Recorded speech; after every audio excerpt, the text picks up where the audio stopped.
Hello and welcome back to our Faith-Based Marriage Secrets podcast. I am Caitlin. I am Aramis. And I am Coach D today.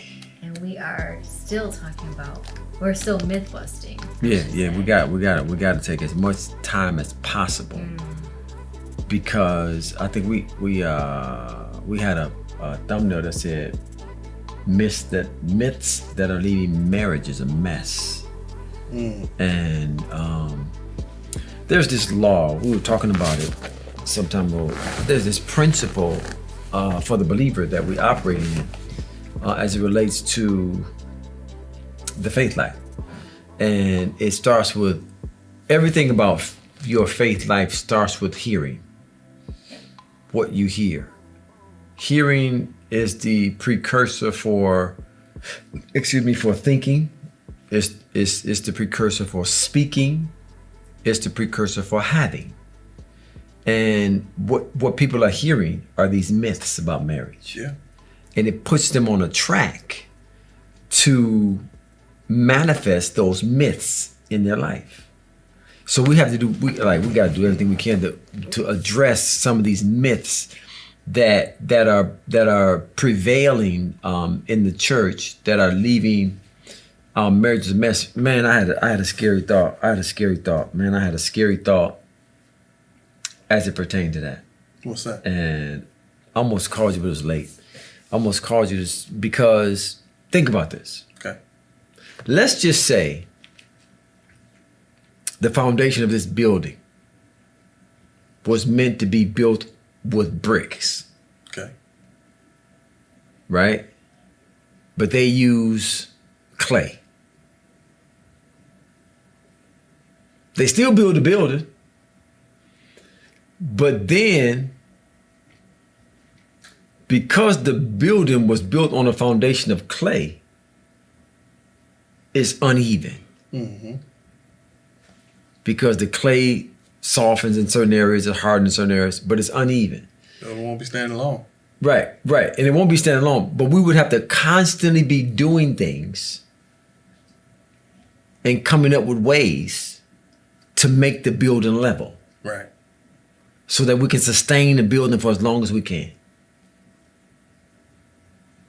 That's what we're doing in the church. Man. Because the foundation of the church ain't built on marriage like it's supposed to be. Right. So we're coming up with all these different ways, and we got to do everything we can to stabilize it, to balance it out.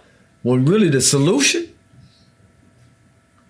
is to step back and say, we got to build this thing on what it's meant to be built upon. And that's the foundation of marriage. It addresses everything from the social to the financial to the longevity. It like when you build a church on what it's supposed to be built upon, which is a collection of faith-based marriages, it supplies everything that a ministry, let's say like that a ministry needs. And I said, oh my goodness. How do you fix that though? You need the right culture. Right. You need the right culture for sure. But let's just say if you got a ministry that's been established for the past 20 years, seemingly doing all right, got 10,000 people, but it's not built on the right. See, we assume just because I got 10,000 people that I'm doing everything right. A lot of times you can assume that, but that's not the case. We assume, a lot of folks like to assume just because and I use this facetiously, but just because New England Patriots won the Super Bowl, that the quarterback was what's his name? Tom Brady was the main cog. Well, they could have won in spite of Tom Brady. Right. Right. The defenses they had. Yeah, it could have been in spite of Tom Brady. Right? So, but the point is, a lot of times we can't look at success from a face value perspective. You really got to break it down and see like what really caused us to be successful. Right? And that's some of the problems that I'm having with a lot of these, these businesses nowadays. They telling you, well, if you set up your Facebook page, that's going to help you to make $1 million. No, it's not. No, it's not. No, it's not. It's more than Facebook advertising, Yep. right? But they make it sound like that's the one thing that you got to have. No. That's not even why you were successful. That ain't just Facebook ads, right? It's value. Yep. Really, what it comes down to is value, right? But anyway, we wanna deal with today. We're dealing with this myth that the first 3 years, if you can just get through them first 3, you're gonna be all right. If you can just get to them first 3. Get to them first 3. The statistics alone that we brought up, and this is probably like last year when we brought the stats up, but I mean, you mentioned the 7-year itch when we were talking about this off camera, and that's a real thing. And I never heard that one though. You've never heard of the 7-year itch? The 7-year itch. Yeah. Like, what is it? They say around 7 years, it's where, things might get a little tough. People get wandering eyes, and So the itch you kind of get means tired of the other person. Is basically what it's saying. right. So the itch is basically you get tired of being married. right, but the itch speaks to the thoughts or a desire or a inquisitiveness to want to see if there's something better or something more or what. Yep. Yeah, so if you look it up, it says 7-year itch refers to the notion that divorce rates reach their height around the 7-year mark of commitment. Yeah. Man, that's interesting. Because when you think about it from a biblical perspective, 7 speaks to the maturity. 7 speaks to fullness. And so what that would say to me is, based off of that the context of which we're talking 7 years, if you look at it from the kingdom's perspective, the 7th year should be the year that you come into a level of maturity and perfection in your marriage. Yeah, you would think that, but this is why I said culture, because the culture that these people are involving in their marriage is what's destroying it. When you step into, Jesus, we call it divorce culture. Yeah. Divorce culture. When you're living your marriage through divorce culture's myths and information and advice and counseling and all that stuff, this is where you end up. You know what I'm saying? But if you're in the culture of life, if you're in love culture, the culture of love. Yeah, if you're in the culture of love, everything is designed to inspire and grow and bring you to that point of that 7th year being the best year, and every year after that being even better. Right. You know what I'm saying? Because the next. Hey, what's up? Coach D here. Listen, I got something I need to say to you real quick. Listen, marriage is made for lovers. Now, once you understand that marriage is made for lovers and you're not listening to them folks that keep saying you need more than love to make marriage work, you have to identify as a lover. Once you identify as a lover, now you got to learn what love is. Guess what? We have something for you that can help you understand exactly what love is in its most comprehensive nature. It's so much more than just an emotion. But you got to get the book to find out exactly what God's intent was for love and how it functions. Thanks. Get the book. God bless. Number 8 represents a new beginning, a fresh start, new life. Yeah. Right. So after the idea would be that after you enter that 7th year, you've now perfected husbandry. You know what's funny about that? When we were doing the research on the amount of time that it takes to court and how long it used to take back in the Bible days, it was a year back then, right? And when we did the research on that, we figured out it was about like 5.5 years now, right? Now, that would have been, I think we looked this up, 4 or 5 years ago, and even then, I think the time period that they, or the time reference they put on that would have been somewhere around between 2017 and 2020, right? And then you kind of look at how things have sped up even after COVID, with technology and how much information people are consuming online and all that kind of stuff. I think it's kind of funny how it was 5.5 years before, and the 7-year itch has become more prominent more than it ever has been. Which in my mind, I'm kind of showing a connection to the research that we've done, looking at how long it takes to court. And when people are doing that courting process in the wrong culture, it culminates to the 7-year itch. Right. No, that makes perfect sense. If you're operating under the culture of divorce, then read the 7 years again. What did it say? Yeah, you eventually manifest that. Yeah. Within that time reference. Right. Because and when I was mentioning like the speeding up of time, I was trying to get to the point of it could take longer than 5.5 years now. Right. Maybe it takes 7 because there's less time. You know what I'm saying? Because you're spending less time with each other. Right. It just says divorce rates reaching their height around the 7-year mark of commitment. Man, I had never heard of a 7-year itch, really, because I'm not in tune with. With divorce culture. The culture. I'm just not in tune with it. Right. Even I mean, because since I've been married, it's been a different culture.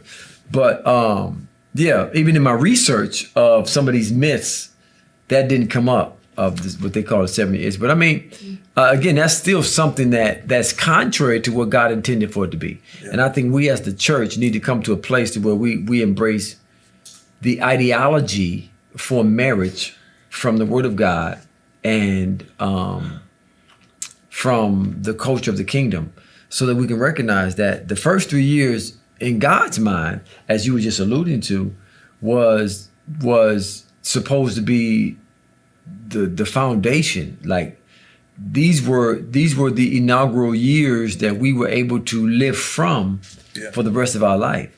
Like just the idea, oh my gosh, the idea of a year-long honeymoon. The idea of not having anything to do but to cleave. To cleave. Just cleave. If people understood just cleave. I just caught that. Cleave. I just caught that. Just cleave. Just cleave. Just cleave. Just connect. All day long. All day long. Where you going? We got nothing to do. You ain't got to go shopping. Somebody do that for us. I ain't got to go to work. Just cleave all day long. Come on now. Oh, man. Just come here. Bring it here. That's just it. stay. Where you going? We ain't got no. We ain't got nothing to do. No. We ain't got to do that. No. We ain't got to go there. No. Just stay right here. Mm-hmm. Oh my God! Just think like that. That's what the first 3 years, as we related to the time factor. 3 weeks. No, I'm sorry. Within those 5.5 years, or those 3 years, that people say if you get those first 3, when you equate that to that years worth of time. It correlates to the 3 years in our societal structure and the 1 year in their societal structure where man, you didn't have to work. You didn't go to work. You didn't go to war. Yeah. Because she needs you to cleave to her. Right? She needs you to cleave to her. And we said God intended for that to be the best. The foundational years where you learn to love each other. Yeah. You learn to love deeper. You learn to love deeper, right? And again, it's hard for us to see is because how their culture is so much different than ours in today's society, where daughters didn't just leave the house. They stayed under the daddy's covering and protection. Yeah. And provision until they were married. And it was torture. When they had to leave. When they had to leave the house, it was you had to like daddy had to. She actually left the house under the direction and inspiration of her father. Mm. Like, baby, listen, when I met the family, he's a nice young man, handsome young man. He's a gentleman. He's promised me, he's given me his word that he's gonna love you, he's gonna take care of you. He's gonna watch over you. You don't have to worry about that. I know I'm not gonna be around, but you coming under his protection. And I'm always there. But I promise you. She actually did that by faith. She did it on her daddy's word. Right? She left there And there still was some pain. There still was some hurt. But the cleaving part was where you learn to love deeper. Where you learn to love, where you learn to bring healing. Mm-hmm. Where you assure her of her comfort and protection. Oh yeah, just cleave to her. Just play with her. Lay with her. Talk to her. You need to play with her. What you need? That's what you doing.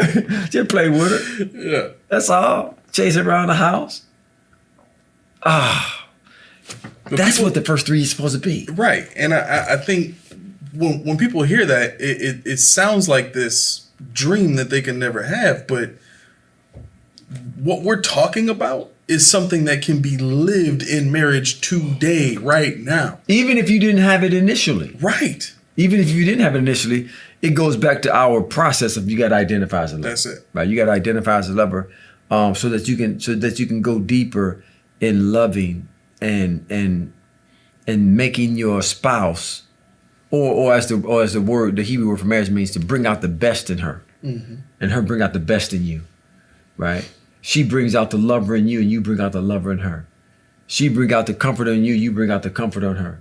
She bring out the initiator in you, you bring out the multiplying in her, right? And that's marriage. When you have that understanding, when you go into with that mindset, those first 3 years are gonna be like, oh man, I wish we can go back to them first 3 years. Right.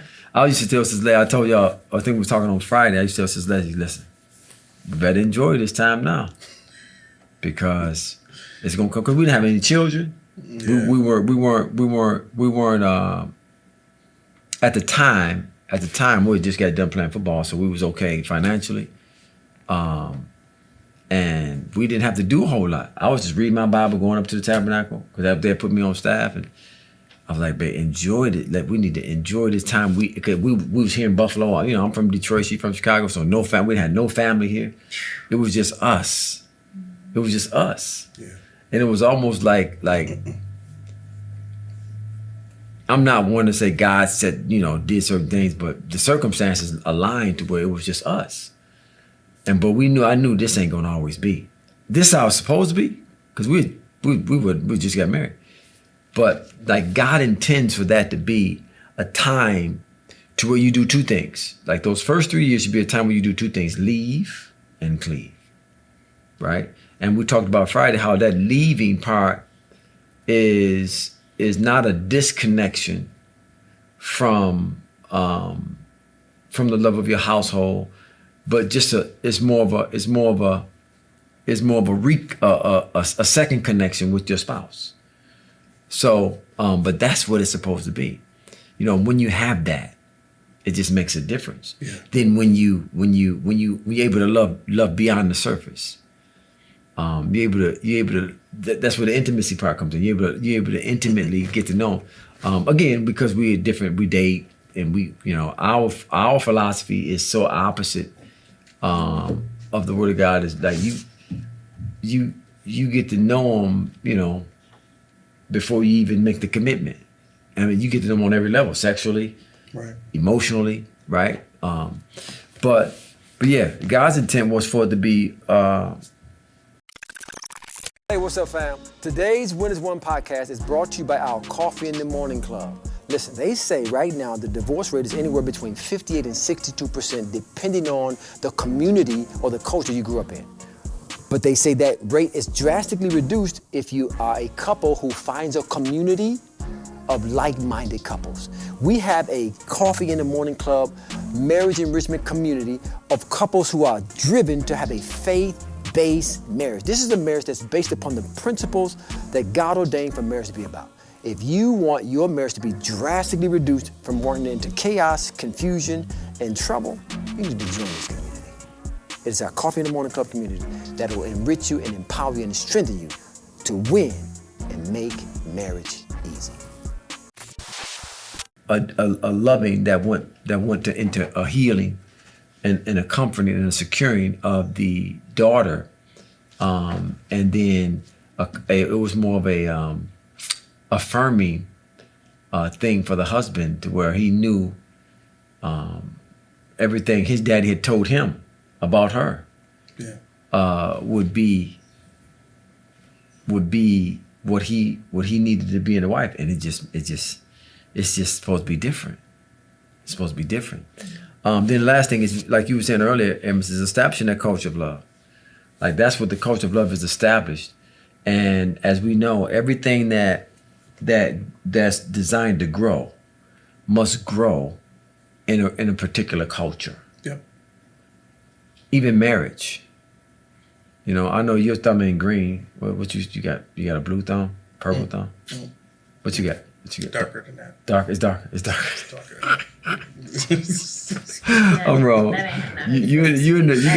You got a flower you try to show somebody, did When you trying to show somebody a flower, we was talking about that before, didn't you show a plant or The something? cactus? Was it the cactus? No, I got a cactus and I got a bonsai tree. Well, cactus grow on their own. You don't need to Both do are nothing. thriving. You Same do have with- to, same you with a still got to bonsai. take care of. Cactus can grow in the desert. These are not desert cacti though. These are house cacti. You still got to take care of them. Oh, okay. What you gotta do? You got to make sure that they have the fresh soil, Okay. the nutrients they need, the water, Mhm. and enough sunlight. Not too much sunlight because you can bleach them. How often? How often what? The How often? nutrients you got to check regularly. Water when it dries out, you fill it. What's regular? Right, You gotta- right, you gotta Once a do year? the soil changes. You make sure the soil is good. Okay. And then my bonsai tree, you gotta trim the bonsai tree when it gets too long. You gotta prune it, you know? Man, the thing is this Water. big. Yeah. Thing is this It's a big. baby. I just got it. Let's say it one more time. I want you to Couple say months ago. no. I want to say that one more time because what you said was I was going somewhere. So what do you have to do for the watch how I say this, the cacti? Mm-hmm. What do you have to do? You said you had to You water it, water it, make sure it has the proper nutrients, proper nutrients, fresh soil, fresh soil, and make sure it doesn't get over. Like you can put it in the sun, but it can't be in the certain amount of light. Mm-hmm. What do we call that? What would they call that from a agricultural or biological perspective? What are they creating for that cacti? The proper environment. The proper environment or culture, right? Culture. They need so in that biological agricultural world, that word culture means is references to so what? What? Both y'all. What? Y'all gonna get it after the show. It references the soil, right? The culture. Yeah. Without proper nutrients, without minerals in the soil, without the moisture of the soil, without the sunlight touching the soil, what's gonna happen to your cacti? It's gonna die It's gonna die because they can die. because they can If they're die. not properly Cacti can cared die. for. But I like the agricultural thought process, because in that process it's not just the things you do, it's the awareness, the attentiveness to the care of the plant. You know what I'm saying? Not Well, let's say it like this. Okay. Let's say we're saying the plant indirectly. It's more the soil. Yeah, You don't have to focus on the plant. That's true. You don't have to focus on the plant. If you focus on the soil, am That's I right? good. I like that. Depending on the plant, because some you can't let them get like dusty. Some of them you can't get too wet because like mites will get on them. So or some of them you do have to make sure you wipe down like the bigger. So you got to prune it. You got to give it gotta some wipe it- attention. you gotta wipe it down, But yeah. the point is, if 75% of my focus is on the soil, Yeah. 25% is on the plant, Yeah. right? But it's the culture. That's it. But go ahead. You was making a point. No, I like the reference because of the depth of it. You know what I'm saying? It's not just, me sending my wife a text message, hey, I was thinking about you. Like that's cool. That's cool. But do I go home and take something off her plate? Do I make her life easy? Do I show her that I'm thinking Right. about her on a different depth? I like how you said that. You Make it know what I'm easy. saying? Like, Make that thing easy. Make Right. That thing easy. Make that thing easy. Man said it's so easy to love her, man. I love it. Yeah. But no, to add to what you're saying is, we take that mindset for the focus on the culture when it comes to growing the plant. Well, there's another way that word culture is used as it relates to social structure and social order within a populace of people, right? They call that a culture. It literally means to cause to grow in a prepared environment. Same thing with the cacti, right? We cause our marriages to grow once we establish that marriage in a prepared environment. We call it culture of love. And that's what the whole idea of cleaving was about, is to establish the root of the culture of love so that the marriage or the marital relationship between a husband and a wife can grow almost in a sense, as we said, as we created the percentage of focus, 75% is focused on the culture. 25% is focused on the actual plant in this case. Well, when it comes to a marriage, it's like, I just want to, as a husband, I want to focus on establishing this culture of love. And when we say culture of love, what are we saying? We're saying all of the attributes of the culture that we see mentioned in Galatians, Corinthians, Philippians, right? I want to develop a culture of, let me just read them to be exact. Galatians 5. So I want to establish a culture where we talk about the fruit or the branches of love, which creates this culture. I want to establish a culture of love in the sense of this word. It references the expression of my affection. I wanna set my affections on my spouse. I set my affections. A husband sets his affections on his wife. A wife sets his affections, and that word affection is more of a reference to the mindset, to the thinking. It's more of a reference to your state of mind toward a thing. So when the Bible says set our affections on things above and not on things in here, we supposed to be my mind should be focused on how do I attain to that particular level. As it relates to a husband setting his affections upon his wife, as a wife setting her affections upon her husband, is how do I attain to this place where I'm as you said, making life easy for her? How do I attain the state of mindset where I'm making her feel, I'm comforting her, I'm confirming her, I'm affirming her? How can I set my mindset set my affections on my husband to the point where I'm making him feel honored and respected and valued? Like you make a husband feel valued, man, you get anything from him you want. Right. Like you make him feel valuable. But the idea of creating this culture of love is establishing an affectionate culture within our relationship. Right? Like love wants to feel love. Like love wants to make someone feel love. Love wants to make someone think about how much they're loved. Right. And express through affection. I'm gonna make a statement here now. Love is affectionate. Then you get some people, I'm just not affectionate like that. Something's wrong. You're not in love. You're not in love. You can say that. You can say either you're not in love or you're allowing something that happened in your childhood, something that happened, I don't know, in your past, to prevent you from being affectionate, because right. Love is affectionate. Right. Love is affectionate. Yep. In right? every way. In every way. So say in every way. So right. So joy is another characteristic of the culture of love. It's joy. Right? And joy, the initiation of joy is more of a presence thing. Like, are you someone that people just enjoy being around? Mm. I believe it's built into your identity as a lover. I don't know many folk don't like to be around me. Here we go. We should have knew that was coming. We should have known that was coming. Listen, yo, you got somebody don't like me around D? Wait, so what, you okay? Right. Something wrong with them. Something gotta be wrong. Something gotta be wrong, Kaylee. Something gotta be wrong. Right. Something gotta be wrong. You okay? With that. Hey, what's up, fam? I want to thank you first of all for watching our podcast. Now, secondly, I want to give you some information that is very important. I was recently talking to a couple, and as we were assessing their marital situation, they came to the conclusion that the problem that they were dealing with was because they hadn't laid the proper foundation to build the marriage that they wanted to build. I said, that's exactly right, and I have a solution for you.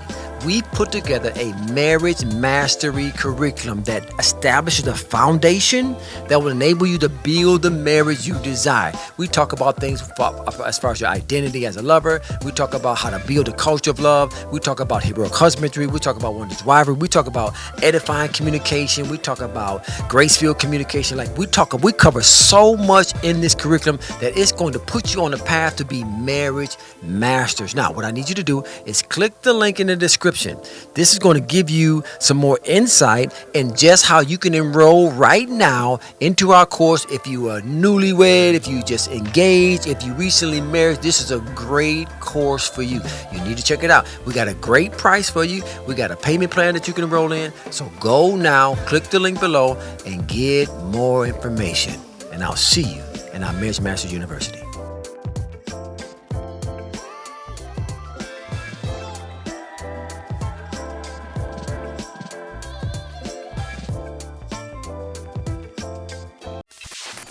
With them, for sure. You okay today? You working on the right side of the bed? Like something got to be wrong. Right. No, but no, joy.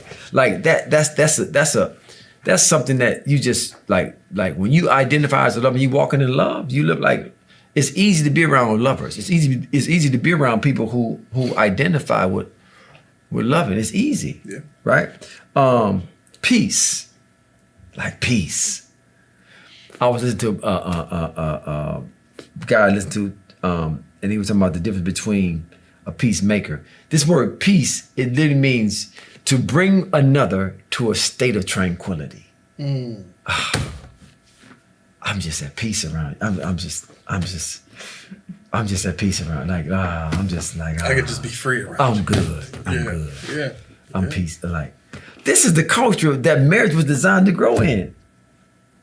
Like, and this is what the first 3 years are supposed to be about. Yeah. Right? Until we start hearing this and hearing something different. And other than y'all just get through them first three. No, you need to be establishing this tranquility, right? This peace, this long suffering, which speaks to the listen, babe, I'm here for you. Like I'm gonna walk with you through this. I know we both growing. Like long suffering is directly linked to maturing.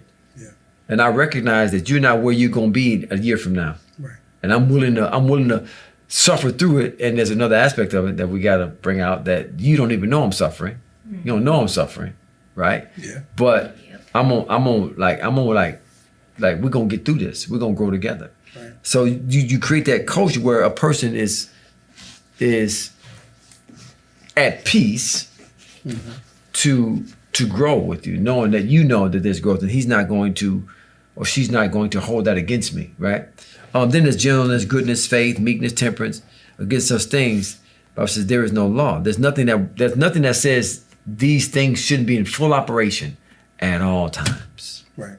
Right. That's what the first 3 years is all about. That's the culture of love that we were supposed to establish in those first 3 years, and now you live from those first three into eternity. That's it. That's it. I think one of the things, and I know we just ran out of time. Like your folk looking at you wrong. Folk looking at you wrong. Right. I think when I'm hearing all this stuff, I could easily hear people say, "Well, yeah, that sounds nice, but," and I just want to make it clear, like there's no but to this. Either there's the choice of living the faith life, which is what we're talking about, or not. Right. And that's what it comes down to. Living by faith. That's what it comes down to. That's it. And it's okay. Wherever you are, you are. Yeah. No, nothing against you. Nothing. That's just where you are. If that's what you want to believe, because we know the reason you are where you are is because of what you've been hearing. Yep. It's what you've been hearing. That changes you. I can change your state of being by changing what you hear. You can change the course of someone's love relationship by changing what they hear. It comes down to what a person wants to hear. Are they willing to cut that off and cut this on? That's how you change things. Right. Come on. Now I'm being right. Y'all. That's a nice one. You flipped that real nice one. Hurry up, come on. Thank you so much for joining us this week. We will see you next week. Make sure you tune in. And if you haven't joined Coffee in the Morning Club already, make sure you do so.